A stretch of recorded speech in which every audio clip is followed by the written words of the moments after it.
बिस्मिल्लाहिर्रहमानिर्रहीम अस्सलामु अलैकुम। Welcome to my YouTube channel visa culture and vlogs. Visa culture and vlog साथ मैं हूं आपका दोस्त ज़ीशान सिद्दीक।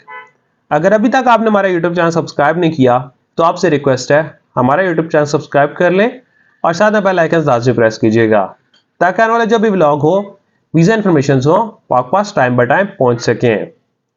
आज के इस व्लॉग में हम बात करेंगे कि आप बैंक स्टेटमेंट किस तरीके से बना सकते हैं और अगर आपके सोर्स ऑफ इनकम स्ट्रांग नहीं है तो आप किस तरीके से उनको स्ट्रांग कर सकते हैं और बैलेंस को अच्छे तरीके से मेंटेन कर सकते हैं।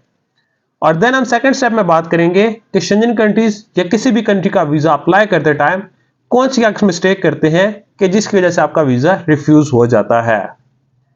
फर्स्ट स्टेप में हम बात करते हैं how to make a bank statement, कि आप बैंक स्टेटमेंट किस तरीके से बना सकते हैं। बहुत सारे लोग बैंक स्टेटमेंट बनाते टाइम मिस्टेक्स ये करते हैं कि उनके पास कैश अवेलेबल होता है तो अपने अकाउंट में एकदम से अकाउंट में सारी ट्रांजैक्शंस कर देते हैं। बीन अगर उनके पास ट्रांजैक्शन हिस्ट्री अगर ना देखी जाए, उनका अकाउंट वैसे ऑलरेडी चल रहा होता है लेकिन उनके पास सारी कैश होती है, तो कैश में ये अगर एकदम से अकाउंट में एंटर करते हैं तो साथ में वो पेमेंट प्रूफ नहीं लगाते कि उनकी पेमेंट कहां से आई है।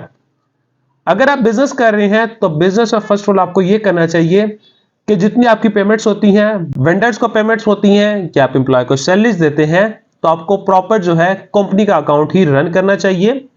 उससे ये होता है कि जितने आपके एम्प्लॉयज नंबर ऑफ एम्प्लॉयज होते हैं उनको सैलरी डायरेक्ट आपके अकाउंट से डायरेक्ट होती है और जो आप पेमेंट ट्रांसफर करते हैं वो भी आपकी कंपनी के अकाउंट से ट्रांसफर होती है। और देन अगर आप उसमें रिसीविंग अमाउंट मंगवाते हैं तो वो भी आपके कंपनी अकाउंट में ही आती है।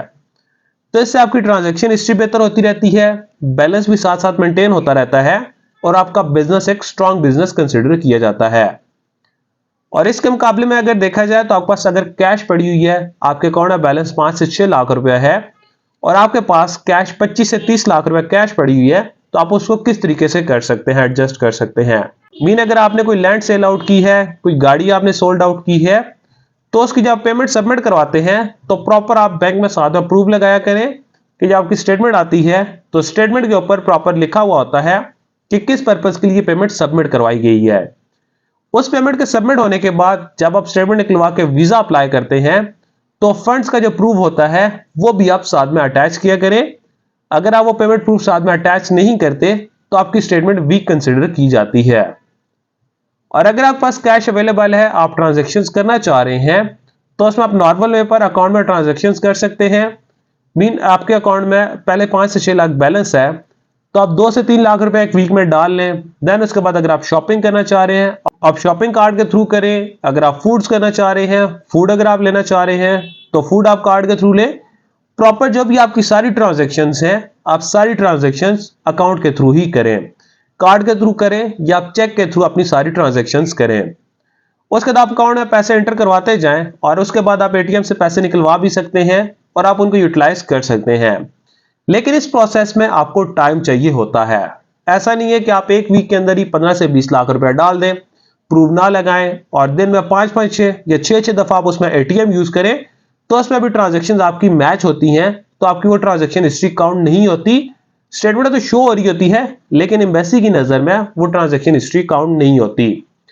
तो इसमें कम से कम आपको 2 से 2.5 महीने प्रोसेस लगता है कि आप अपनी स्टेटमेंट को मेंटेन करते रहें।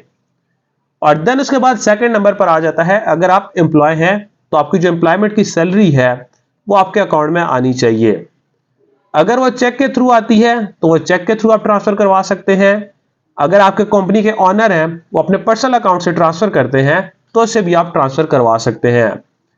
लेकिन इसमें यह है कि अगर आप वीजा अप्लाई कर रहे हैं शेंजन कंट्रीज या बड़े कंट्रीज का वीजा अप्लाई कर रहे हैं, मिनिमम सैलरी 70-80,000 से लेकर आपकी 1.5 या 2 लाख प्लस सैलरी होनी चाहिए। डिफरेंट कंट्रीज के लिए आपकी डिफरेंट ट्रांजैक्शन हिस्ट्री चाहिए होती हैं, आपका बैलेंस अच्छा चाहिए होता है, तो उसके बाद आप वीजा अप्लाई कर सकते हैं। अगर आपकी कंपनी के अकाउंट से ट्रांजैक्शंस होती हैं, सैलरी ट्रांसफर होती है, तो अगर आप शेंजन वीजा अप्लाई कर रहे हैं तो 10 से 15 लाख के दरमियान एक अच्छा बैलेंस कंसिडर किया जाता है, क्योंकि सैलरी आपके अकाउंट में आ रही होती है और जो डिफरेंट ट्रांजैक्शंस होती हैं वो आपके अकाउंट से ही हो रही होती हैं। और अगर आपकी कंपनी के ओनर पर्सनल अकाउंट से आपको ट्रांसफर करते हैं तो आपको proper visa cover letter mention करवाना पड़ता है। जो कंपनी की तरफ से आपको लेटर दिया जाता है उस लेटर में आप मेंशन करवाते हैं कि बॉस अपने पर्सनल अकाउंट से क्यों ट्रांसफर करते हैं। उसकी रीजन ये होती है कि कंपनी का अकाउंट नहीं बना हुआ होता। जो बॉस का अकाउंट होता है वही आपका अकाउंट कंसिडर होता है, कंपनी अकाउंट का ही तो उससे आपकी ट्रांजैक्शंस होती हैं। तो इस तरीके से आप स्टेटमेंट बना सकते हैं, ट्रांजैक्शन हिस्ट्री बनाएं, बैलेंस मेंटेन करें और उसके बाद आप शेंजन कंट्रीज या किसी भी कंट्री का वीजा अप्लाई करें। और इसके बाद हम बात करते हैं सेकंड स्टेप में कि कौन सी आप मिस्टेक्स करते हैं कि आपका वीजा रिफ्यूज हो जाता है। फर्स्ट नंबर पर आपका आता है कि रॉन्ग इंफॉर्मेशन। बहुत सारे लोग इस तरह करते हैं, रॉन्ग इंफॉर्मेशन फिल आउट करते हैं, वीजा फॉर्म में और रॉन्ग इंफॉर्मेशन फिल आउट करते हैं। जो डॉक्यूमेंट्स या जो चीजें उनके पास नहीं होती वो उसको फिल आउट करके सबमिट करवा देते हैं कि हमारी प्रोफाइल स्ट्रांग होगी, कौन सा एम्बेसी ने वेरीफाइड करना है। तो रॉन्ग इंफॉर्मेशन पे आपका वीजा रिफ्यूज हो जाता है। जो डॉक्यूमेंट्स या जो प्रोफाइल आपकी हो उसके मुताबिक आप वीजा फॉर्म फिल आउट करें और बाकी जो प्रोफाइल है आप सारी रेडी करें। और सेकंड स्टेप में आता है, बहुत सारे लोग जल्दी करते हैं वीजा अप्लाई करने के लिए। मेन उनकी स्टेटमेंट में अच्छा बैलेंस होता है, वो कहते हैं हमने बैलेंस तो डलवा लिया है। तो देन वो जब वीजा अप्लाई करते हैं उसके बाद वीजा सबमिट होने के बाद वो अपने अकाउंट को ऑलमोस्ट निल कर लेते हैं। मीन उसमें जो बैलेंस है 2 से 3 लाख रुपए शो कर लेते हैं, बाकी वो सारा बैलेंस निकलवा लेते हैं। तो इस तरीके से भी आपका वीजा रिफ्यूज हो जाता है। और थर्ड नंबर पर आपका आता है होटल बुकिंग। होटल बुकिंग आपकी कंफर्म्ड होनी चाहिए विद कंफर्मेशन नंबर। अगर एम्बेसी वेरीफाइड करना चाहे तो एम्बेसी वेरिफिकेशन करके आपकी बुकिंग कंफर्म कर सके तो आपके वीजा के चांसेस अच्छे होते हैं। बहुत सारे लोग इस तरह करते हैं कि वर्ड की फाइल पर जाके किसी डिफरेंट ऐप से जाके होटल का नेम, लोकेशन, जस्ट एक वैसी पैटर्न बना के उसको फाइल में लगा देते हैं। कंफर्मेशन नंबर भी वो गलत कहीं ना कहीं से डाल देते हैं, तो उससे उनकी वीजा फाइल जो है स्ट्रांग नहीं होती, उनकी होटल बुकिंग स्ट्रांग नहीं होती, तो वीजा रिफ्यूज हो जाता है। और इसके बाद आपका आता है ड्यूरेशन ऑफ स्टे, कि आपकी प्रोफाइल कितनी स्ट्रांग है, आपको कितने डेज का वीजा अप्लाई करना चाहिए। फर्स्ट ऑफ ऑल हम बात करें, अगर आपका शेंजन का वीजा अप्लाई करना चाह रहे हैं, आपका फ्रेश पासपोर्ट है और आपके अकाउंट में 10 से 15 लाख रुपए के दरमियान बैलेंस है, मीन 12 लाख है, 13 लाख बैलेंस है, तो फ्रेश पासपोर्ट पर आप 6 to 7 डेज का मैक्सिमम वीजा अप्लाई करें। क्योंकि फ्रेश पासपोर्ट और आप फर्स्ट टाइम अटेम्प्ट कर रहे होते हैं, आपकी ट्रैवलिंग हिस्ट्री नहीं होती कि आप किसी दूसरे कंट्री में गए हैं, आपने पहले कोई वीजा अप्लाई करवाया है, फर्स्ट टाइम आपकी प्रोफाइल किसी एम्बेसी में सबमिट हो रही होती है, तो उसमें आपके वीजा के चांसेस थोड़े से कम होते हैं, लेकिन उसमें ड्यूरेशन ऑफ स्टे आप 6 to 7 डेज का वीजा अप्लाई करें। और दूसरा इसके मुकाबले में आता है, अगर आपकी प्रोफाइल स्ट्रांग है, बैलेंस आपका अच्छा है, टैक्स रिटर्न्स आप पेड कर रहे हैं, 3 से 4 कंट्रीज की या डिफरेंट कंट्रीज की आपकी ट्रैवल हिस्ट्री है, थाईलैंड, मलेशिया, शेंजन कंट्रीज में, अगर आप इसमें शेंजन वीजा अप्लाई करना चाह रहे हैं या किसी कंट्री का वीजा अप्लाई करना चाह रहे हैं, तो 10 से 15 दिन का वीजा अप्लाई कर सकते हैं। डिपेंड करता है उससे 2 से 3 महीने पहले आपके अकाउंट की ट्रांजैक्शंस कैसी थी, जब आप वीजा अप्लाई कर रहे हैं तो उसमें बैलेंस कितना है। 10 से 15 दिन का वीजा भी इजीली अप्लाई कर सकते हैं और पाकिस्तानी पासपोर्ट पर 99% आप वीजा हासिल कर सकते हैं।